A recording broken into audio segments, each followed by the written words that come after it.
सुख समृद्ध विज्ञान चैनल के शुद्ध दर्शकों को हार्दिक अभिनंदन है। और आज है 30 दिसंबर 2022। बस एक दिन की बात है। एक दिन बाद नव वर्ष शुरू हो जाएगा और इसी के साथ काफ़ी कुछ बदल जाएगा। हालांकि भारतीय शास्त्रों के अनुसार तो नया वर्ष अभी नहीं है, पर इसको भी लोग मनाते हैं। और मेरी हार्दिक इच्छा है कि इस नववर्ष में आप लोगों को सफलता मिले, सिद्धि मिले। और इसलिए मैं इस वीडियो में आपका आह्वान करता हूँ कि अब आप लोग रसायन विज्ञान की ओर कदम बढ़ाइए। अगर रसायन विज्ञान की ओर कदम बढ़ाते हैं तो यह, जिसे कीमिया कहते हैं, भारत विज्ञान कहते हैं, रसशास्त्र भी इसी को कहते हैं,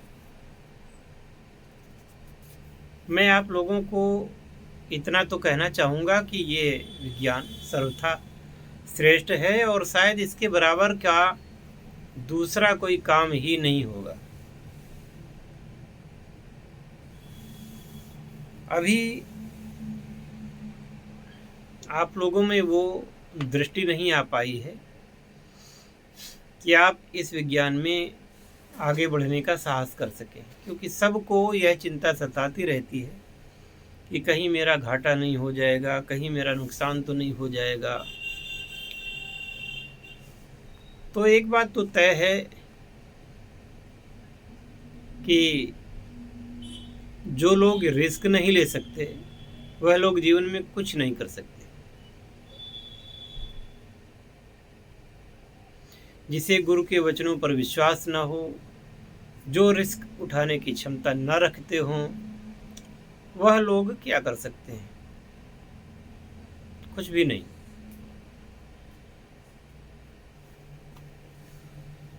और जो रिस्क नहीं उठा सकते वह लोग कृपया अपना टाइम और मेरा टाइम बर्बाद मत किया करें। कोई और काम धंधा सोचें जिससे कि उनका काम चले। कोई शोर को तो कदम भी मत बढ़ावें। बातचीत करने की आवश्यकता क्या है? क्योंकि मैं पर्सनली सबको नहीं कह पाऊँगा, कितने लोगों को, बहुत सारे लोग ऐसे प्रश्न कर देते हैं, ऐसी कंडीशन रख देते हैं कि उनको जवाब देना फिर उचित नहीं प्रतीत होता। इसलिए फिर उनको मैं जवाब नहीं देता हूँ। जवाब दूंगा तो भी वो बुरा मानेंगे। और मेरा आशय किसी को न तो अपमानित करना है और ना किसी को नीचा दिखाना है। अब वो नहीं समझना चाहते तो उनको दुनिया में फिर कौन समझाएगा? ब्रह्मा जी भी आकर के समझावें तो समझा नहीं पाएंगे। इसलिए मैं भी मौन हो जाता हूँ। तो जिन लोगों के प्रश्नों का उत्तर टेलीग्राम या व्हाट्सएप पर जो उन्होंने कुछ लिख के भेजा है, मुझे अच्छा न लगने पर मैं उनके जवाब नहीं देता हूँ। जिनके जवाब ना मिले तो ये समझ लें कि उन्होंने कोई गलत बात ज़रूर कह दी है। बाकी मेरे शिष्यगण जो लोग इस कार्य को कर रहे हैं वो लोग आश्वस्त रहें। मैं हमेशा उनके संपर्क में रहता हूँ, बराबर बात करता हूँ। और जो उन्होंने रिस्क उठाने का काम किया है तो मेरी भी जिम्मेदारी उनके प्रति बनती है कि उनका कोई घाटा नुकसान नहीं होने पावे, ऐसी मेरी पूरी इच्छा रहती है। और रही बात घाटा की, तो मैंने भी जाने कितने बार असफल प्रयोग किए हैं। प्रयोग में पैसा, समय, मेहनत सब लगती है, तो मैंने भी सैकड़ों असफल प्रयोग कर डाले। मैं किससे कहने जाता कि मेरा नुकसान हुआ है? आप समझ सकते हैं। कि ऐसे थोड़ा थोड़ा करके लाखों रुपए मैंने बर्बाद कर दिए, तब कहीं कुछ आ पाया है। फिर भी मैं अपने आप को बहुत बड़ा रसायनज्ञ नहीं मानता। मेरे से भी आगे लोग हैं और वो लोग कार्य को करते हैं। मैं ऐसा नहीं कहता कि मेरे पास 50 योग हैं, 25 योग हैं, 10 योग हैं, मैं नहीं कहता। अरे आपका काम चल जाए, आप सफल हो जाएं, वही बहुत है। अब एक चीज़ में सफल हो गए तो फिर 25 चीज़ों को क्या आपको आजमाने की आवश्यकता है, कोई ज़रूरत नहीं। तो सभी को अभी से मैं ईसाई नववर्ष की शुभकामनाएं देता हूँ। आने वाला ईसाई नववर्ष आपके जीवन में खुशियाँ लाए। वैसे एक बात बता दूं आपको कि जिस समय ये ईसाई नववर्ष शुरू होता है, उस समय हमारे भारतीय मतानुसार खर मास चल रहा होता है और खर मास निषिद्ध होता है। नए काम करने के लिए, शुभ काम करने के लिए निषिद्ध माना जाता है। हमारे यहाँ जब तक मकर संक्रांति नहीं हो जाती तब तक ये समझिए कि शुभ काम नहीं हो सकते। अब ये ईसाइयों को क्या सूझी थी कि इन लोगों ने नववर्ष 1 जनवरी से मनाया। अब वो सारी दुनिया में ये लोग ज़्यादा हैं तो इनका नववर्ष ज़्यादा लोग मनाते हैं। नववर्ष तब से शुरू होता है जब से सृष्टि की रचना हुई थी, धरती की रचना हुई थी। वो जो नववर्ष है, नव संवत्सर भारतीय मतानुसार, वो शुरू होता है चैत्र नवरात्रि से। उसके पीछे कुछ लॉजिक भी है, इनका तो कोई लॉजिक ही नहीं होता। खैर कोई बात नहीं, प्रचलन में है तो हम भी उसको शुभकामनाएं भी दे देते हैं आपको, और तारीख जहाँ डालनी होती है तो हमें भी वही डालनी पड़ती, कहना पड़ता है। अब हम अगर आपसे कहेंगे कि वो माघ की वो कृष्ण पक्ष की एकादशी दिन फला फला, आप कंफ्यूज होंगे, क्योंकि उतनी जो गणना है डीप में आप लोग जाना नहीं चाहते।